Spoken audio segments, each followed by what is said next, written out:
नमस्ते सदावत्सले मातृभूमि। मोदी सरकार एक लगातार प्रयास कर रही है कि देश को कैसे अपग्रेड किया जाए और देश को अपग्रेड करने के विभिन्न पहलुओं पर काम कर रही है। ईमानदारी कितनी आई है, कितनी नहीं आई है और कैसे आएगी, ये सब विषय जनता अभी भी उठाती ही रहती है और लगातार वो कहती है कि नहीं, भ्रष्टाचार ऐसा है, भ्रष्टाचार वैसा है। कभी कभी तो यहां तक सूचनाएं आती कि फला की सरकार बनने के बाद पहले अगर 5 रुपए रिश्वत होती थी तो अब 7 रुपए होती है। इस तरह की सूचनाएं लगातार हमारे देश में आती हैं। दूसरा, हमारा जो सिविल सर्वेंट है, जो सरकारी कर्मचारी है, वो काम नहीं करता।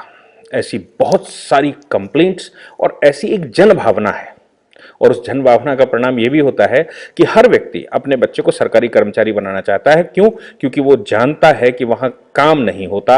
और दुनिया भर के आर्टिकल्स हैं, जैसे मैं कॉन्स्टिट्यूशन की बात करूं तो आर्टिकल 310, 311, 312 ऐसे कुछ आर्टिकल हैं जो किसी भी सिविल सर्वेंट का, किसी भी पब्लिक सर्वेंट की नौकरी को प्रोटेक्ट करते हैं। यानी कि वो काम कर रहा है, नहीं कर रहा है, बहुत सारी विधियां हैं उसको किसी न किसी प्रकार से राहत देने की। कॉन्स्टिट्यूशनल चूंकि प्रोटेक्शन है और कॉन्स्टिट्यूशनल प्रोटेक्शन होने की वजह से वो अपने आप को प्रोटेक्टेड महसूस करता है और भारत सरकार से सैलरी लेता है, दुनिया भर के बेनिफिट्स लेता है, लेकिन जो वो सैलरी लेता है उस अनुपात में वो काम नहीं करता। ऐसा एक जन भावना है।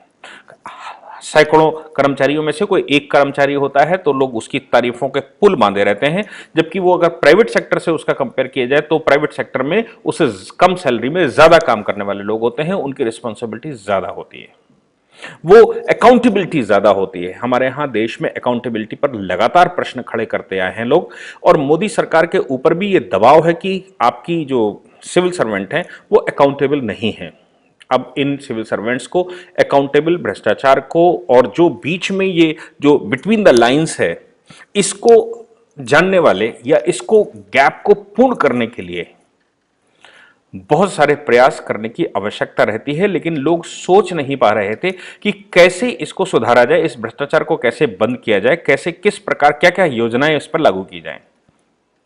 मोदी सरकार जब दूसरे टर्म पर आई तो उसने इस प्रकार जो पहले टर्म में जो बेसिक चीजें थी, जो बेसिक चिंताएं लोगों की थी, उस पर काम करना शुरू किया। दूसरे टर्म पे उन्होंने जो देश की बड़ी समस्याएं थी उन पर कुठाराघात करना शुरू किया, जैसे 370 जैसे आर्टिकल्स। अब मोदी सरकार के सामने सबसे बड़ा चैलेंज, या किसी भी गवर्नमेंट के सामने सबसे बड़ा चैलेंज होता है कि मुख्यमंत्री और उसकी काउंसिल ईमानदार है, ईमानदारी से काम करना चाहती है, लेकिन जो कर्मचारी है वो सरकार के नाम से पैसा इकट्ठा करता है और सरकार के पास कुछ नहीं जाता। और ऐसी परिस्थितियां आती हैं कि पता भी नहीं लगता, सरकार बदनाम होती ही रहती है। हाँ, ऐसी भी परिस्थिति है कि इन कामों की वजह से, इन गैप्स की वजह से, इन असुविधाओं की वजह से कुछ सरकारें ऐसी भी होती हैं जो स्वयं भ्रष्टाचार को बढ़ावा देती हैं। जैसे महाराष्ट्र की सरकार, आज आपके सामने एक इलस्ट्रेशन है। अनिल देशमुख के ऊपर एलिगेशंस लगाए गए। उन एलिगेशंस के अलावा, अनिल देशमुख पर जब एलिगेशन लगाए गए, CBI investigation Mumbai high court ने लिख दिया और वो सुप्रीम कोर्ट चले गए कि इन्वेस्टिगेशन ही न किया जाए। इन्वेस्टिगेशन न किया जाए का मतलब है कि भ्रष्टाचार हुआ है, आपको जानने का अधिकार नहीं है, देश को जानने का अधिकार नहीं है। कुछ सरकारें ऐसी भी हैं, योगी जैसी सरकारें, योगी जी जिस प्रकार सरकार चलाते हैं, एक भी कंप्लेंट आती है, अगर एक भी कंप्लेंट संज्ञान में आती, मीडिया को बोल के रखा है आप हमारे एडमिनिस्ट्रेशन के अंदर से करप्शन के मामले हम तक पहुंचाइए, हमारा कंट्रोल रूम उस पर देख रहा है और वो एक्शन लेगा। फिर भी उत्तर प्रदेश के अंदर जो नौकरशाही है, वो नौकरशाही कितने गहराई से परेशान करने का काम करती है, ये उत्तर प्रदेश के लोग जानते हैं। आप मध्य प्रदेश की सरकार ले लीजिए, मध्य प्रदेश की सरकार लगातार करप्शन के खिलाफ काम करती है। यहां तक कि व्यापम घोटाला आया, जब व्यापम घोटाला सामने आया तो एक बेसिक प्रश्न है कि क्या व्यापम घोटाला मध्य प्रदेश सरकार ने किया था?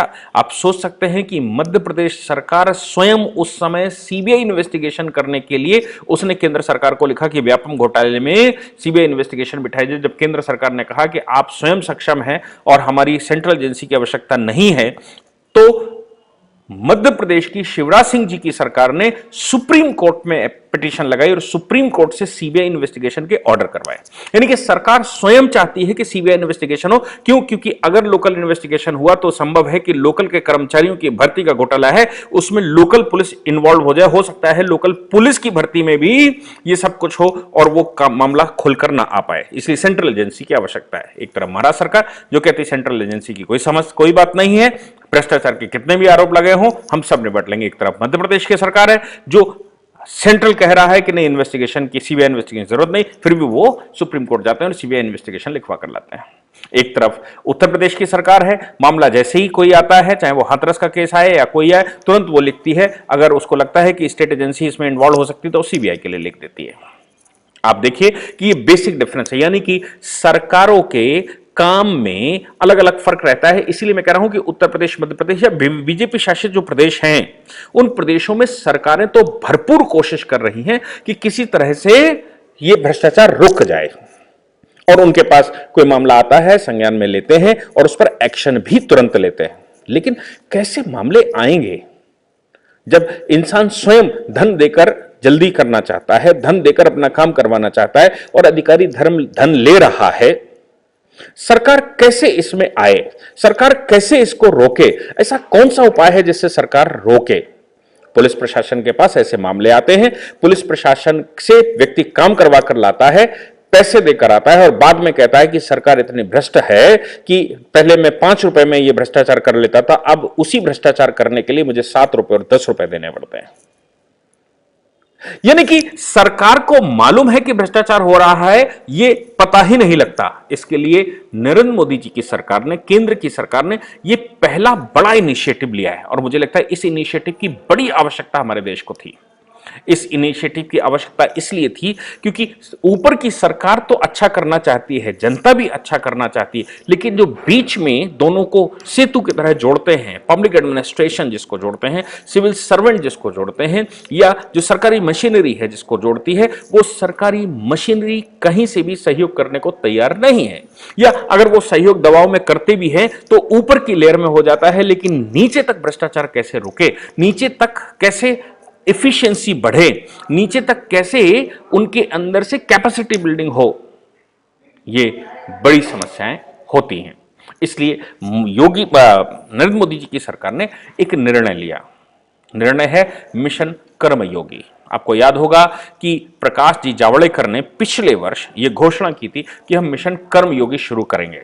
मिशन कर्मयोगी का जो फुल फॉर्म है वो NPCSCB यानी कि national programme for civil services capacity building, शुद्ध भाषा में मिशन कर्मयोगी है, national programme for civil services capacity building.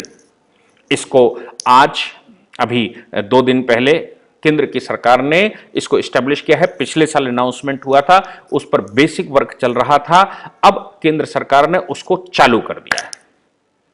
इसके तहत 4 काउंसिलें बनाई जा रही हैं, यानी कि 4 इसके फ्रेमवर्क में 4 इंस्टीट्यूशंस हैं। पहला इंस्टीट्यूशन है prime ministers public human resource council, prime minister की ह्यूमन रिसोर्स काउंसिल। दूसरा है कैपेसिटी बिल्डिंग कमीशन। तीसरा है special purpose vehicle for coordinating, owing and operating the digital assets. और चौथा है coordination unit headed by cabinet secretary. इसके मैं फीचर्स आपको बताने की कोशिश कर रहा हूं कैसे होता है। हम सब जानते हैं कि कोई भी अधिकारी से मतलब कोई भी सरकारी कर्मचारी जिसकी नियुक्ति होती है या जो एग्जाम क्वालिफाई करके आता है, उसकी नियुक्ति के बाद उसको ट्रेनिंग दी जाती है और मिड सर्विस भी ट्रेनिंग होती है, नए प्रोग्राम्स की ट्रेनिंग होती है। ये सब ट्रेनिंगें हमारे देश में होती हैं, ये कोई नया काम नहीं है। जैसे मैं एक छोटा सा इलस्ट्रेशन दूं, हमारे देश में लोग बड़े आसानी से IAS जानते हैं, इंडियन एडमिनिस्ट्रेटिव सर्विस में सिलेक्शन। बड़ी कठोर परिश्रम भी करते हैं सिविल सर्विसेज के लिए, और कठिन परिश्रम के बाद अपने सब्जेक्ट में क्वालिफाई करके वो सिविल सर्वेंट बनने के लिए अग्रसर हो जाते हैं, यानी कि एग्जाम क्वालिफाई कर जाते हैं। लेकिन वो अगर हिस्ट्री से एग्जाम क्वालिफाई किया है या ज्योग्राफी से एग्जाम क्वालिफाई किया है या जो सब्जेक्ट उसको अच्छा लगता था उस सब्जेक्ट से उसने एग्जाम क्वालिफाई किया है, इसका मतलब ये बिल्कुल नहीं है कि वो रेडी फॉर वर्क है। क्योंकि जिसने किसी एंथ्रोपोलॉजी में स्पेशलाइजेशन किया है, मैथमेटिक्स में स्पेशलाइजेशन, फिजिक्स केमिस्ट्री में स्पेशलाइजेशन किया है, स्पेस साइंस में स्पेशलाइजेशन किया है या संस्कृत में स्पेशलाइजेशन किया है, वो सेलेक्ट तो हो जाएगा, लेकिन वो स्पेस साइंस का इस्तेमाल जमीन पर कैसे करेगा, ये बहुत बड़ी समस्या सामने आती है। इसलिए उसकी ट्रेनिंग होती है बाकायदा। जैसे मैं आईएएस की ट्रेनिंग की बात करूं तो वो मंसूरी में ट्रेनिंग होती है। मंसूरी में ट्रेनिंग होने के बाद IIPA, Indian institute of public administration, Delhi में उनकी फाइनल ट्रेनिंग होती है। फिर अब नरेंद्र मोदी जी की सरकार बनने के बाद Modi ji being a prime minister उनसे मिलते हैं। उनकी ट्रेनिंग होने के बाद चाहे वो स्टेट के पीसीएस ऑफिसर्स हों, सेंट्रल के आईएएस ऑफिसर्स हों या आईएफएस ऑफिसर हो, कोई भी तरह का ऑफिसर है, कोई भी तरह की भर्ती है, उसकी ट्रेनिंग के बाद उसका एग्जाम होता है। एग्जाम क्वालिफाई करना पड़ता है। क्योंकि मैं इसलिए जानता हूं क्योंकि मैं पढ़ाने जाता हूं इनको, और सिविल सर्विसेज के स्टूडेंट्स जो क्वालिफाई हो चुके होते हैं, जिनकी सरकारी ट्रेनिंग चल रही होती, बिफोर पोस्टिंग मुझे कभी सौभाग्य मिला उनको पढ़ाने का। क्रिमिनल लॉज, जमीन पर लॉ कैसे अप्लाई होंगे, रोड पर लॉ कैसे होंगे, सरकार की पावर क्या है, सरकार के बीच में कोऑर्डिनेशन कैसे बिठाओगे, पब्लिक को कैसे डील करना है, सीआरपीसी ने क्या पावर दी है, कॉन्स्टिट्यूशन क्या कहता है, इस तरह के क्लासेस लेक्चर होते हैं। उसके बाद उनका एग्जाम होता है। एग्जाम क्वालिफाई करने के बाद ही उनको मैजिस्ट्रेट की पावर दी जाती है। अगर वो एग्जाम क्वालिफाई नहीं कर पाते हैं तो आईएएस का एंट्री लेवल एग्जाम क्वालिफाई होने के बावजूद वो मैजिस्ट्रेट कभी नहीं बन पाते। यानी कि जब भी मैजिस्ट्रेट की पावर देंगे तो एग्जाम क्वालिफाई करवाने के बाद ही देंगे। वो आया है हिस्ट्री से, लेकिन उसको यहां पब्लिक एडमिनिस्ट्रेशन और लॉ पढ़ना पड़ेगा। इसलिए कोई भी जॉब हमारे यहां चालू होता है तो उसमें ट्रेनिंग होता है, लेकिन वो कितनी सार्थक है। मैंने पहले भी बहुत बार शेयर किया है कि इस तरह के बच्चे जब क्वालिफाई होकर आते हैं तो उनके सीनियर उनकी क्लास लेने के लिए जाते हैं, और सीनियर वो सारे गुण भी साथ में बताते हैं जिनसे भ्रष्टाचार करके वो आए या वो भ्रष्टाचार कर सकते हैं, या जो लूज पोल्स सिस्टम के अंदर है वो कैसे उसको करेंगे। सरकारें अगर भ्रष्ट होती हैं तो भ्रष्ट सरकारों के अधिकारी नए अधिकारियों को उसी प्रकार ट्रेन कर देते हैं। हम ट्रेनिंग देते रहते हैं पूरी आईआईपीए में। ट्रेनिंग देने के बाद जब वो फील्ड पर जाते हैं तो वहां उनको नए ट्रेनर मिल जाते हैं, और इधर भी ट्रेनिंग में उनको ट्रेनर जो मिलते हैं वो सारे चूंकि उसी सिस्टम से आए होते हैं, इसलिए वो वही करप्ट सिस्टम को उनके अंदर डाल देते हैं। भ्रष्टाचार कैसे रुके? मोदी सरकार ने ये जो कर्मयोगी मिशन कर्मयोगी शुरू किया, इनका टारगेट है कि देश में लगभग 30 लाख से ऊपर, फिर से कहता हूं, देश में लगभग 30 लाख से ऊपर कर्मचारियों को फिर से ट्रेंड किया जाएगा। उनको टेक्नोलॉजी से परिचित करवाया जाएगा, उनको कैसे काम करना है, कैसे पब्लिक डीलिंग करनी है, इसकी फिर से ट्रेनिंग होगी। करप्शन को कैसे रोकना है फिर ट्रेंड किया जाएगा। करप्शन के कानून क्या क्या हैं जिनमें वो फंस सकते हैं और उनके खिलाफ कार्रवाई होगी, उनकी ट्रेनिंग दी जाएगी। उन पे जो काम करते हैं उनका स्किल डेवलपमेंट किया जाएगा।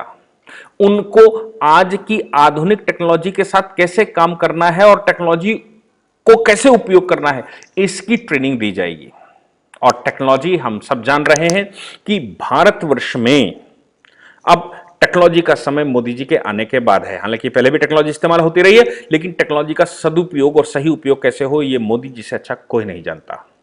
हालांकि वो टेक्नोलॉजी भारत को परेशान भी कर रही है। क्योंकि हमारा डेटा लगातार विदेशों में जा रहा है। हालांकि मोदी सरकार के एक बड़े निर्णय में हम लोगों ने सबने सुना होगा, फरवरी 2021 को 2 नए प्रोग्राम शुरू किए भारत सरकार ने।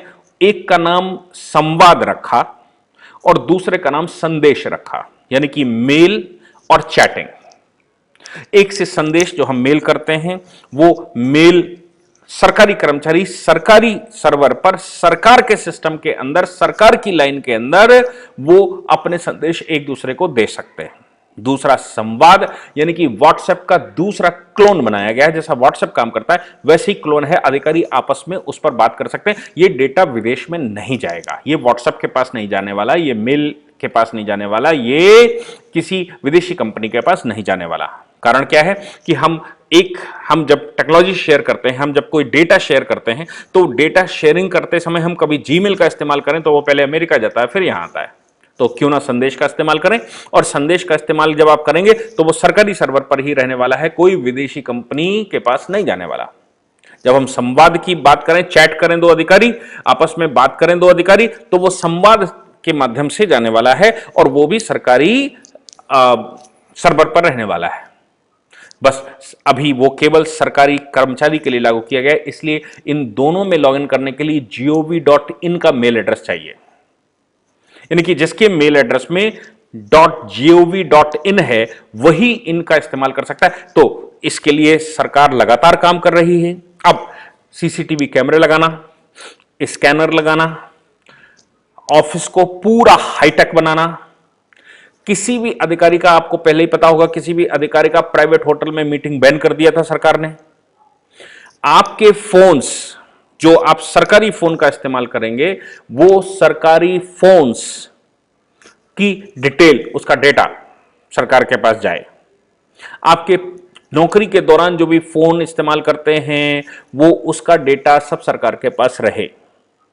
सरकार आप पर टोटल वॉच कर सके और आपको यह बता सके कि आप जिस पॉइंट पर भी आपको महसूस होता है कि गलत हो रहा है, आप सरकार को सीधा संदेश भेजिए। और बीच का करप्शन, यानी कि जनता आपके जो ऐप बना रहे हैं या जो सिस्टम बना रहे हैं, जो ऑनलाइन सिस्टम बना रहे हैं, उन ऑनलाइन सिस्टम में आपको यूजुअल होना है, ताकि ये जो डायरेक्ट डील वाला, आपको याद होगा कि पीछे इनकम टैक्स में सरकार ने नया स्टेप लिया था और कहा था कोई भी income tax officer direct deal में नहीं होगा, सारा कुछ ऑनलाइन होगा। समस्याएं भी अगर आपको ऑब्जेक्शन लगाना है तो ऑनलाइन लगाइए। आपको यह नहीं पता होगा कि ये किस व्यक्ति का, किस एड्रेस का इनकम टैक्स है, आप केवल वेबसाइट पर चेक करिए, उसमें जो खामियां लगती हैं उस पर ऑब्जेक्शन लगाइए, ऑब्जेक्शन लगाकर उसको मेल कर दीजिए। वो व्यक्ति पुनः सुधार कर उसको सबमिट करेगा, ना कि आप उसको नोटिस करें, उसको बुलाएं और उससे वार्ता करें। वो करने वाले अधिकारी अलग होंगे। जब आप ऑब्जेक्शन लगाकर भेज देंगे और जब वो सिस्टम में आएगा तो वो रॉन्ग्स पकड़े जाएंगे, तो उनको सर्विलांस करने वाले अधिकारी अलग होंगे, उनके खिलाफ मुकदमे चलाने वाले अधिकारी अलग होंगे, और इन दोनों का भी एक दूसरे के साथ कम्युनिकेशन नहीं होगा और पता भी नहीं होगा कि ये किसका है। अब ये सब कुछ जब लागू करना है तो सरकारी कर्मचारी की ट्रेनिंग होना अति आवश्यक है, नहीं तो वो हमेशा से कह देता है कि साहब मैं तो यूजुअल नहीं हूं इसमें, इसलिए मैं ये कंप्यूटर चला नहीं सकता, इसलिए मुझे मैनुअल ही मिलना पड़ेगा, मैनुअल ही ऑर्डर करना पड़ेगा, मैनुअली ही सब कुछ करना पड़ेगा। तो सरकार ऐसे 30 लाख कर्मचारियों की देश में फिर से training with the latest technology, with the latest update, corruption को कैसे रोकना है, सब कुछ ऑनलाइन कैसे होना है, सिस्टम कैसे हो और अधिकारियों का सीधा संपर्क बंद हो, इन सब विषयों पर सरकार पूर्ण रूप से काम करने जा रही। मुझे लगता है कि आज तक का स्वतंत्र भारत में यह सबसे बड़ा अभियान है और इस अभियान को कितना सफल बनाएंगे ये मोदी जी की सरकार तय करेगी। स्टेट गवर्नमेंट्स उसको कैसे अडॉप्ट करती हैं, मुझे लगता है योगी जी या शिवराज सिंह जी या बीजेपी शासित प्रदेश तो ये ड्राइव 6 महीने, साल भर चलने के बाद ये सभी उसको अडॉप्ट कर लेंगे, लेकिन बाकी महाराष्ट्र में इस समय बैठी सरकार क्या उसको अडॉप्ट करेगी ये समय देखने को बताएगा। लेकिन जनता को एक बहुत बड़ी राहत मिलने वाली है, जो वो करप्शन के बोझ से बंधा हुआ है, मरा जा रहा है और सरकारें ऊपर से अच्छा करना चाहती हैं, फिर भी अधिकारी सरकारों के नाम से ऑब्जेक्शन लगाता है क्योंकि उसको डायरेक्ट डील करने का अवसर मिलता है। इसलिए जो व्यक्ति अपना काम लेकर जाता है, जिसकी फाइल फंसी होती, वो भी सोचता है पैसे दो और आगे बढ़ाओ, कहां चक्कर में पड़े हो। ये सब कुछ करने के लिए ये हिंदुस्तान की सबसे बड़ी, मुझे लगता है वर्ल्ड की सबसे बड़ी ड्राइव है। बहुत ज़्यादा धन भी इसमें खर्च होने वाला है, टेक्नोलॉजी इसमें लगने वाली है, टेक्नोलॉजी की ट्रेनिंग होने वाली है, उसके अलग से व्हीकल चलाए जाएंगे जो ट्रेनिंग दी जाएगी, उसके अलग से व्हीकल, वो ट्रेन जो ऑफिस होता जाएगा उसको धीरे धीरे करके टेक्नोलॉजी से भर दिया जाएगा, उसको हाईटेक स्मार्ट ऑफिस बनाया जाएगा। मुझे लगता है ये सब कुछ भारत के अच्छे बेहतर भविष्य के लिए है और मोदी जी ही ऐसा कर सकते हैं, ऐसा मुझे पूर्ण विश्वास है। और इनके जाने के बाद की जो सरकारें होंगी उनके ऊपर ये दबाव होगा कि मोदी जी ये कर गए तो आपने ये क्यों नहीं किया। Thank you very much.